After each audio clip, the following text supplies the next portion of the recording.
英語聞き流しリスニング、英語テキストと MP3 ダウンロード、その他の物語はホームページからお聞きいただけます。88thpp.com 88thpp.com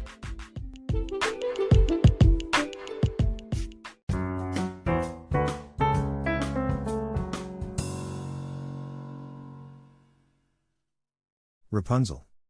There were once a man and a woman who had long in vain wished for a child.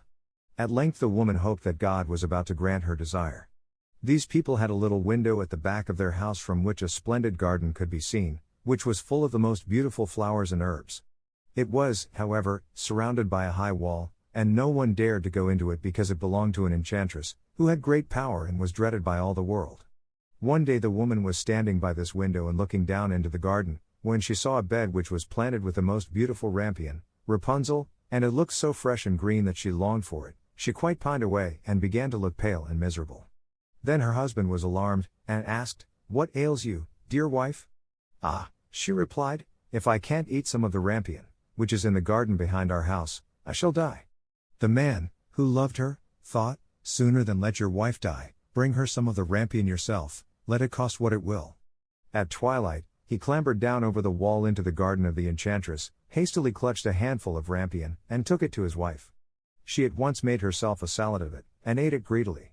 It tasted so good to her, so very good, that the next day she longed for it 3 times as much as before. If he was to have any rest, her husband must once more descend into the garden. In the gloom of evening therefore, he let himself down again, but when he had clambered down the wall he was terribly afraid, for he saw the enchantress standing before him. "How can you dare," said she with angry look, "descend into my garden and steal my rampion like a thief? You shall suffer for it." "Ah," answered he, "let mercy take the place of justice, I only made up my mind to do it out of necessity. My wife saw your rampion from the window, and felt such a longing for it that she would have died if she had not got some to eat."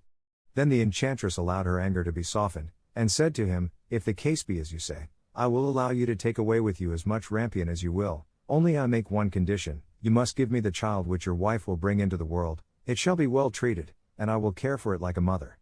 The man in his terror consented to everything, and when the woman was brought to bed, the enchantress appeared at once, gave the child the name of Rapunzel, and took it away with her. Rapunzel grew into the most beautiful child under the sun. When she was 12 years old, the enchantress shut her into a tower, which lay in a forest, and had neither stairs nor door, but quite at the top was a little window. When the enchantress wanted to go in, she placed herself beneath it and cried, "Rapunzel, Rapunzel, let down your hair to me."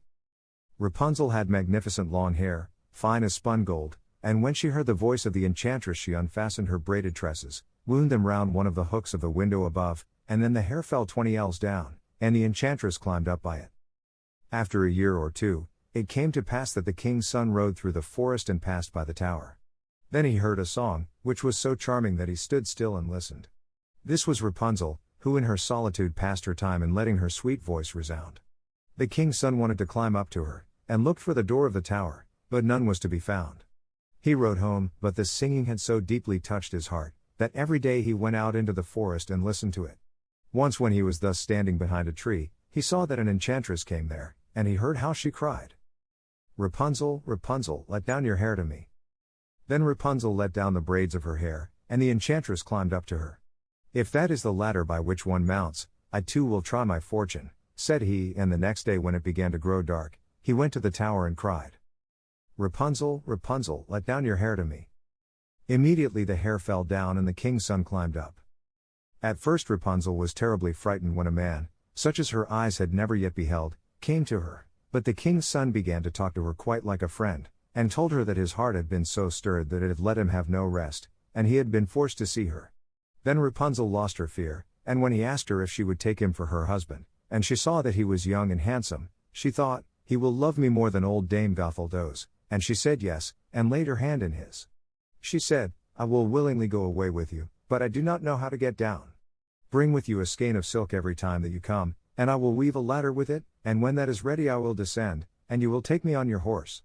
They agreed that until that time he should come to her every evening, for the old woman came by day. The enchantress remarked nothing of this, until once Rapunzel said to her, "Tell me, Dame Gothel, how it happens that you are so much heavier for me to draw up than the young king's son. He is with me in a moment. Ah! You wicked child, cried the enchantress. What do I hear you say?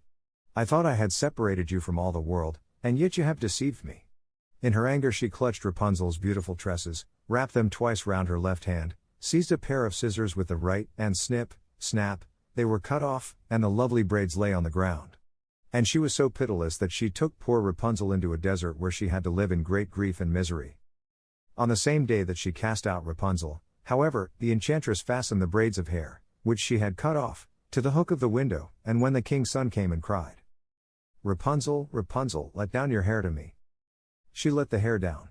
The king's son ascended, but instead of finding his dearest Rapunzel, he found the enchantress, who gazed at him with wicked and venomous looks. Aha! She cried mockingly, you would fetch your dearest, but the beautiful bird sits no longer singing in the nest, the cat has got it, and will scratch out your eyes as well. Rapunzel is lost to you, you will never see her again. The king's son was beside himself with pain, and in his despair he leapt down from the tower. He escaped with his life, but the thorns into which he fell pierced his eyes. Then he wandered quite blind about the forest, ate nothing but roots and berries, and did naught but lament and weep over the loss of his dearest wife.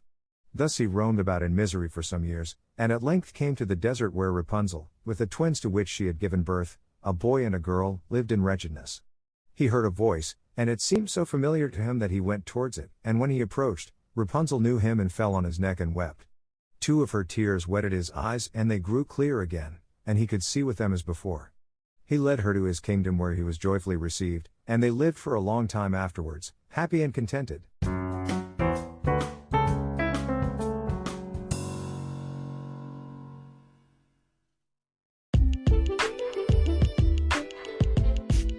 英語聞き流しリスニング、英語テキストと MP3 ダウンロード、その他の物語はホームページからお聞きいただけます。